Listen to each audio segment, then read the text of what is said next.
These waters may look calm, but some can burn skin, erupt without warning, or pull a human deep. These are the world's most dangerous waters.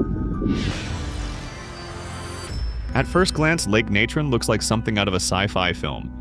Its blood-red surface glistens under the East African sun, stretching across a surreal landscape near the border of Kenya.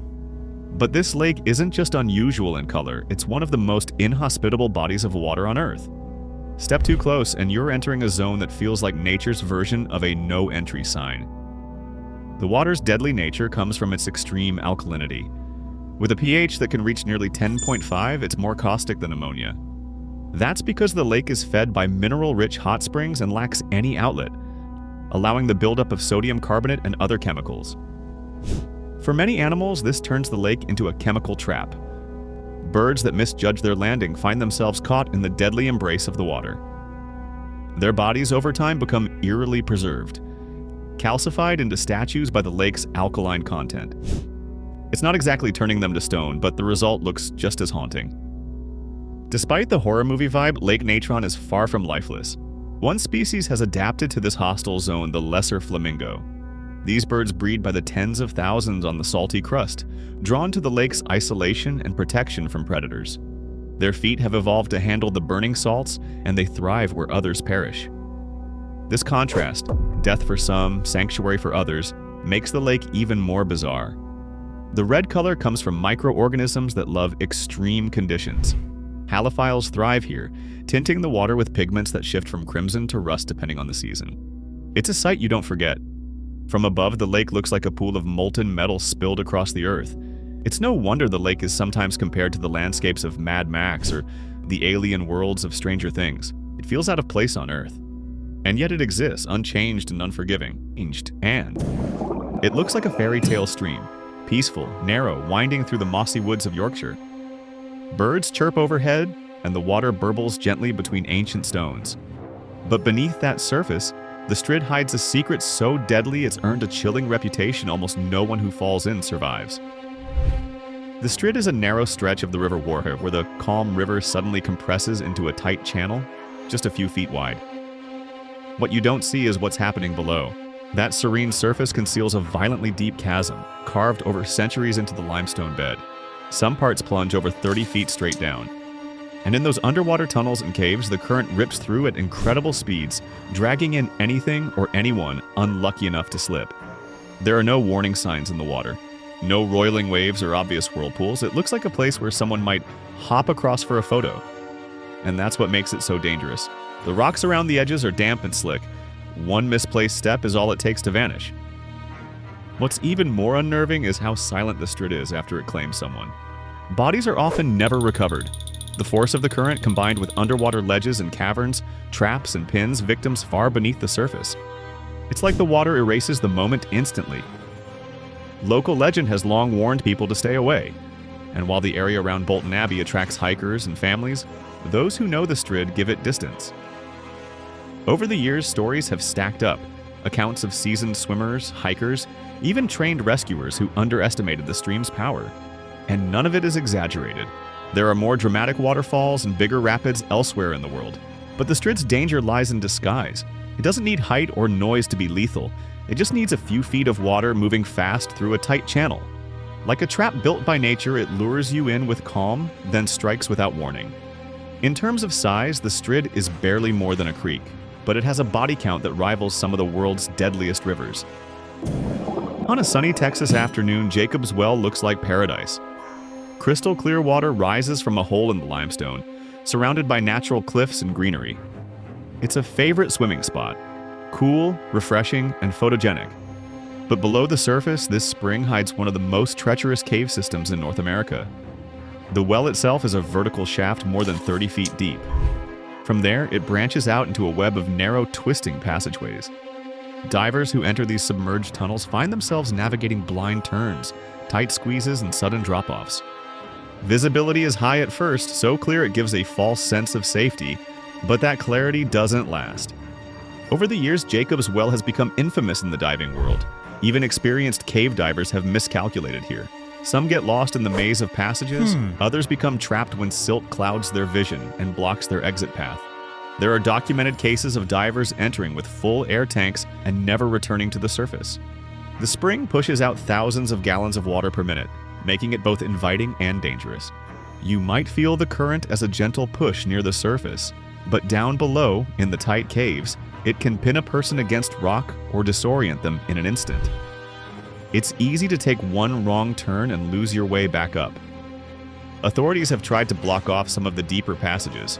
Warning signs are posted, but for some the thrill of discovery still draws them in. The well's reputation only adds to the challenge. Over the years it's been called beautiful, mysterious, and deadly. Despite everything, Jacob's Well continues to attract visitors. Swimmers leap in from limestone ledges unaware of the cave system just beneath their feet. On the surface, it's a peaceful natural pool. Beneath, it's a labyrinth that's claimed more than a few lives. It's a reminder that beauty and danger often live side by side, and in Jacob's Well, they're just a few feet apart. The Amazon River is a world all its own, nearly 4,000 miles of twisting, muddy power that cuts through the heart of South America. But the danger here doesn't roar or crash. It waits quietly just beneath the surface. In these waters, life thrives in ways that look like something out of a creature feature. Some of it you definitely don't want to meet. Take the piranha. It's the Amazon's most infamous resident.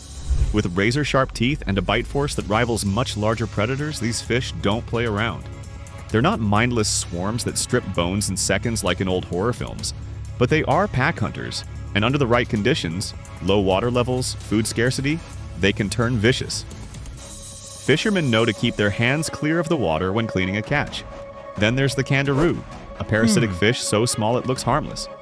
But it's known for swimming into openings it shouldn't, attracted by bodily fluids. Local legends make it sound like a horror story, and some real medical cases prove those legends aren't all myth. The Amazon is also home to electric eels that can deliver jolts strong enough to knock a person unconscious. And if that happens in the middle of the river, the current takes over, not to mention the caimans, massive anaconda snakes, and even freshwater stingrays with venomous barbs that have taken people by surprise in shallow water. What makes the Amazon so dangerous isn't one monster, it's the sheer concentration of them. This river system is one of the most biodiverse on the planet, and a lot of that life is armed with teeth, venom, or raw muscle. Even the plants can be a threat: sharp reeds, stinging shrubs, and hidden roots ready to trip up the unprepared. The Amazon looks muddy and calm on the surface, but that surface is a lie. Beneath it is an ecosystem that doesn't care how curious or cautious you are. It's a survival zone, and you're not at the top of the food chain.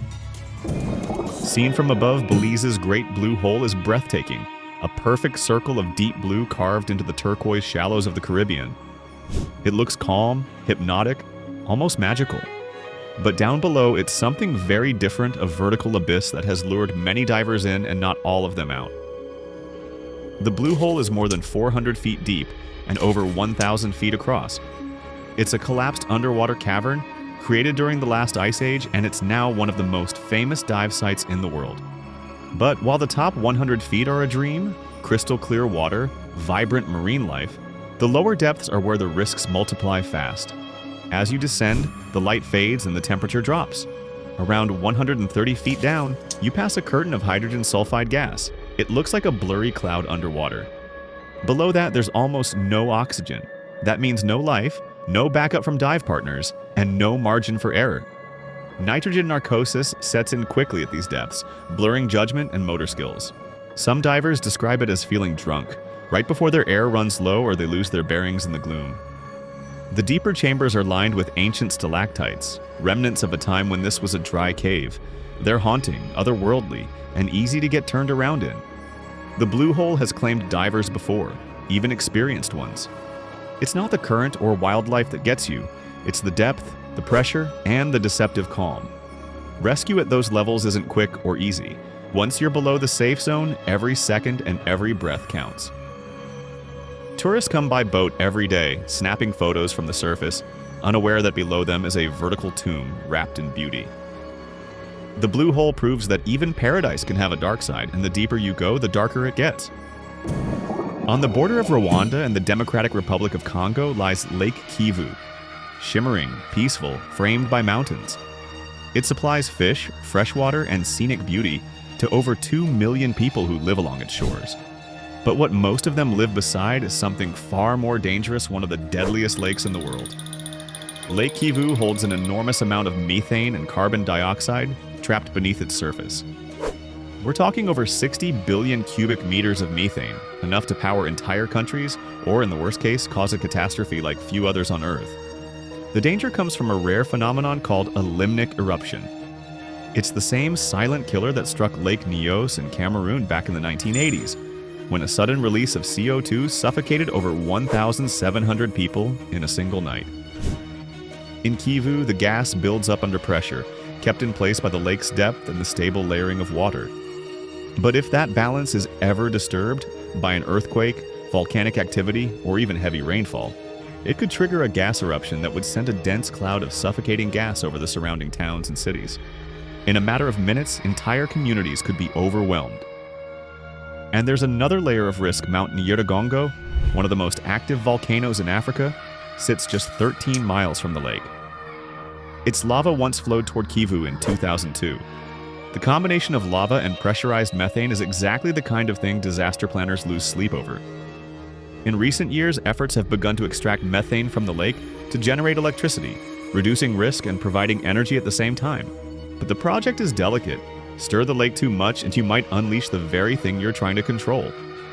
Lake Kivu is beautiful, vital, and deadly.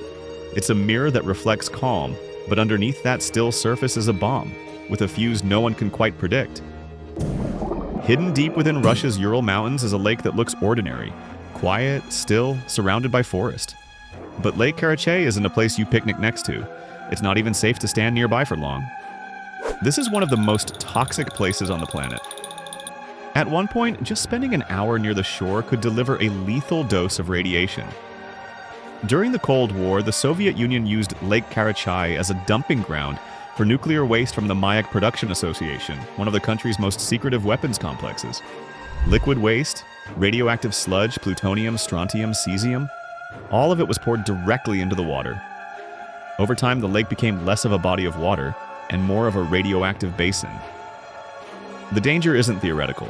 In 1967, a drought exposed parts of the lakebed. Winds picked up radioactive dust and carried it across hundreds of miles, contaminating towns and farmland without warning. The disaster remained secret for years. Today, Lake Karachachi has been partially filled in with concrete blocks and other materials to contain the contamination. Access is heavily restricted. There are no signs, no tourists, no fishing boats, just a deadly silence.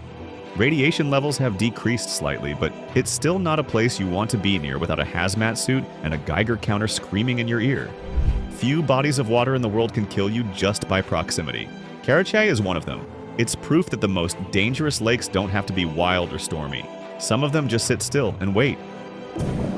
The Congo River doesn't get as much attention as the Amazon or the Nile, but in terms of raw, terrifying power, it stands alone.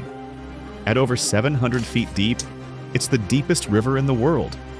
But depth is just part of the story. What really sets the Congo apart is how violent it is. This river doesn't flow gently. It crashes, tears, and roars through Central Africa with incredible force. The Inga Rapids, part of the river's lower stretch, are some of the most powerful anywhere on the planet. Massive standing waves and whirlpools that can pull a boat under in seconds. Even experienced captains don't mess around in these waters without serious backup. It's not just the surface that's dangerous. Below the waterline, the Congo is a twisted labyrinth of caverns and trenches shaped by volcanic rock. This bizarre underwater landscape creates currents that defy logic. Water that moves horizontally at the top but pulls vertically from below, creating conditions so extreme that new species have evolved just to survive there. Navigation is tricky even in calm sections. Sandbars shift, storms roll in fast, and in remote regions, the river serves as the only highway for local communities, meaning vessels overloaded with goods and people sometimes run into trouble far from help. In terms of scale, the Congo is second only to the Amazon for water volume. But in terms of unpredictability and raw risk, it may be unmatched. It's a river that commands respect, because if you underestimate it, you don't get a second chance. The coast of Fukushima is beautiful. Rugged cliffs, fishing villages, and the endless reach of the Pacific Ocean. But after 2011, the name Fukushima became forever linked to disaster. When a powerful earthquake and tsunami struck northeastern Japan, the Fukushima Daiichi nuclear power plant was crippled. What followed was one of the most serious nuclear accidents in history. As reactors overheated, emergency crews worked around the clock to prevent total meltdown. Water was used to cool the fuel rods, and that water became contaminated, then leaked into the Pacific. Some of it was stored in massive tanks, but some flowed directly into the sea. Years later, Fukushima's waters are still monitored daily. The Japanese government has slowly begun releasing treated water back into the ocean. Water that's been filtered to remove most radioactive elements, though some traces remain. The decision sparked international debate, but scientists and regulatory bodies report that radiation levels are within safe limits, at least for now. The coast isn't abandoned. Fishing boats still operate. But the stigma lingers. Some species near the area are tested repeatedly for radiation, and just the mention of the name Fukushima can still make headlines. Beneath the calm waves, the coast holds a story that isn't over yet. It's a reminder that damage to water isn't always visible, and that once contamination spreads through the ocean, undoing it isn't simple. Southeast of Japan lies a stretch of ocean known as the Devil's Sea, or, the Dragon's Triangle. For centuries, sailors have whispered about this patch of water. Ships disappear, planes vanish from radar, strange lights appear in the sky. Sound familiar? That's because this place is often compared to the Bermuda Triangle. So, what makes the Devil's Sea so mysterious? Well, for starters, it's geologically unstable. The area sits near several tectonic boundaries, which means earthquakes and undersea volcanic activity are honestly pretty frequent. Submarine eruptions have created new islands out of nowhere, and then swallowed them again. One of these, Myojin-sho, famously erupted and destroyed a research vessel back in the 1950s, taking all crew members with it. Navigation here is tricky. Magnetic interference has been reported, and sudden fog banks or violent storms can catch even modern ships off guard. In ancient times, fishermen would flat out refuse to enter certain parts of the sea, convinced it was cursed. Even the Japanese government at one point marked the region as hazardous for navigation. Scientists explain most of the mysteries here with natural causes, seismic activity, rogue waves, methane gas seeps.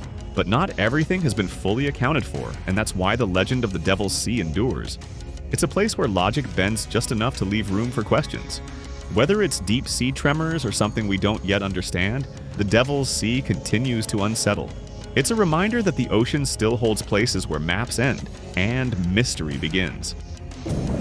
Deep inside Costa Rica's Poas, Volcano National Park lies a crater lake that honestly looks serene from a distance, like a mirror reflecting the clouds. But get closer, and the calm illusion totally breaks. This is Lagona Caliente, and its name is, well, no exaggeration. With acidity levels nearing that of battery acid and bursts of steam that smell like burning metal, it's easily one of the harshest aquatic environments on Earth. The lake sits at the summit of Poas volcano and constantly shifts in color, pale green, milky blue, even eerie white, depending on gas emissions and mineral content. Its pH often drops below 1.2. That means it can corrode metal and burn skin. When the volcano is active, sulfur gases rise from vents around the lake and mix with water vapor, creating acidic rain that scorches the nearby landscape. Trees wilt, rocks melt. Protective gear is honestly mandatory for anyone hiking too close. What makes Lagona Caliente especially dangerous isn't just its water, it's how unpredictable it is. The lake can flash boil during eruptions, sending acidic spray skyward. It's closed to visitors often, not because it's dormant, but because it's always just too unstable. Even the wind direction can decide whether the air near the lake is breathable or not. In 1986, a silent killer rose from the depths of Lake Nyos and swept through the valleys of Cameroon. People went to bed that night, never knowing they were breathing their last moments. The lake looked normal, calm, glassy, ringed with volcanic cliffs. But beneath it, invisible danger was building. Lake Nyos sits on a pocket of magma that slowly leaks carbon dioxide into the water. Under normal conditions, that gas stays trapped under pressure in the deep layers. But on that night, something triggered a massive release, possibly a landslide or a sudden temperature shift. In one terrifying moment, over 1.2 million tons of CO2 erupted from the lake like a shaken soda bottle, displacing the air and creating a cloud that rolled downhill, silent and lethal. It wasn't smoke or fire. It was heavier than air gas that suffocated livestock, wildlife, and entire villages without a sound. Survivors described waking up to find everything around them lifeless. Since then, scientists have worked to prevent another disaster. A special degassing system now helps release the gas in controlled amounts. But Nyos is still considered unstable. The crater wall shows signs of erosion, and if it ever collapses, it could trigger a repeat event, or something worse. Hiking through the dense green wilderness of Dominica's Morne Trois Pitons National Park feels like stepping into a lost world. And then you reach it, a steaming gray-blue lake, bubbling like a witch's cauldron. This is Boiling Lake, and it's very much alive. Unlike hot springs or geysers, this isn't just warm water. It's a flooded volcanic vent. The lake reaches temperatures of up to 200 degrees Fahrenheit near the edges, and the center may be boiling beyond the point of measurement. On windless days, the entire area fills with thick steam, blotting out the view and choking the air with sulfur. The water level can rise or fall dramatically overnight. Sometimes it even drains completely, revealing the gaping mouth of the earth before filling again days later. That's because Boiling Lake sits above a constantly shifting hydrothermal system. Pressure builds, water flashes into steam, and then it starts all over again. There are no safety rails, no guards, just a narrow path of rock and sulfur. Get too close and a sudden slip could be fatal. The area around the lake is scarred with yellowed rocks and scorched earth. And yet hikers come for the challenge and the eerie beauty. Off the coast of Louisiana, beneath the gentle waves of the Gulf of Mexico, lies a massive area where almost nothing survives. No fish, no coral, no marine life at all. Just miles of oxygen-starved water. This is the Gulf's dead zone, and it's one of the largest in the world. It forms every summer when warm weather combines with runoff from farms and cities along the Mississippi River. Nutrients like nitrogen and phosphorus pour into the Gulf, feeding explosive blooms of algae. When that algae dies, it sinks and decays, sucking the oxygen out of the water. The result is a suffocating layer near the seafloor, where even mobile creatures like crabs and shrimp can't escape. Fishing boats avoid these areas. Sonar scans show the seafloor as a biological void. In some years, the dead zone has stretched over 6,000 square miles, larger than the state of Connecticut, and it's not shrinking. Climate shifts and increased agricultural activity keep feeding the cycle. What's chilling is how silent it is. The Gulf doesn't boil or roar. The surface looks normal, even beautiful. But underneath, it's an expanding graveyard, growing slowly each year. That's about it. Which of these waters would you risk swimming in? Write in the comments. For more useful information, watch other videos.